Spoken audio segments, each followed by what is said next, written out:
Hi, welcome back to our focus of the day today. And today we are going to talk about nervous system release.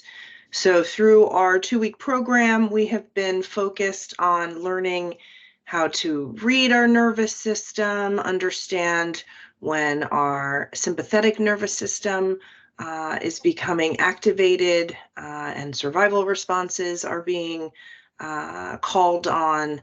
And so today we're going to really spend our focus of the day talking about what does it look like when our parasympathetic nervous system kicks in and brings us into that rest state so that our body can be back in balance. And so that is what we're going to be exploring today. So just like we have been exploring over the last couple of weeks how our nervous system gets activated through our sympathetic nervous system and learning how to read the sensations that are unique to you when that happens, we're going to now talk about tracking the nervous system release process. And so CRM skills are designed to bring an uneasy or distressed nervous system back into its natural rhythm. And as we've explored, that's called the resilient zone. And so when a person re-enters the resilient zone, there's often an accompanying biological sensation of release. Just as we've been exploring, this release is going to be unique to you and is going to be something for you to really explore so you understand how it shows up for you. I have an element of crying that shows up for me. Also, shaking and trembling is a big one when I have activated a survival response. When I have just found myself running high or maybe bumped high into my zone for a moment, I also notice sighs. So it's really important for you to start to explore and become aware of what type of release do you experience under what circumstances when you are coming back into your resilient zone. This is, as we've been exploring, a biological process that again happens automatically when your body releases distressing sensations and you are coming back into balance. These sensations can include everything from shaking and trembling, burping, yawning, vibration and tingling, and then crying, as well as a big sigh.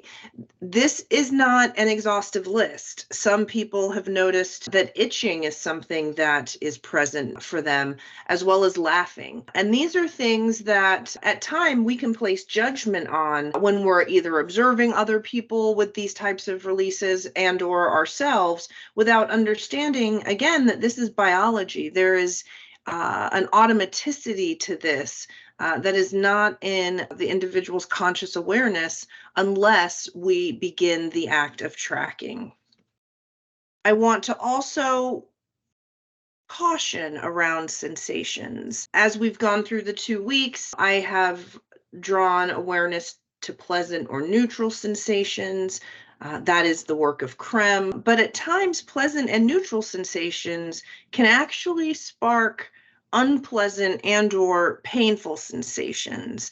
And so for some people that is real. So if you're finding yourself experiencing that, again, I'll just ask for you to bring your attention to a pleasant or neutral sensation that you are experiencing. And of course, if that just feels inaccessible, then I just ask you to shift your awareness entirely and possibly employ just a help now skill that can help you come back into your zone. So as we start to close out this focus of the day and the 2 week program, we're almost done.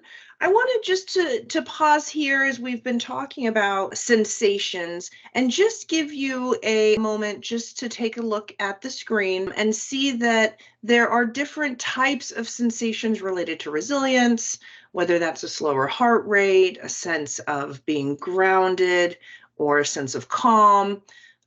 As you move towards the middle under release, like we've just explored, as we're coming back into our resilience zone, you may experience any one or a number of the items from shaking, crying, trembling, big sighs, and then of course the different type of unpleasant or sensations that you may experience when you are in a state of experiencing stress and or trauma, and that could include a shallow breath, a rapid heart rate, your muscles tensing, and possibly some numbness. So just another opportunity to provide you a visual to support the varieties of sensations that may be present as you navigate your day and experience just a variety of things in and out of your zone.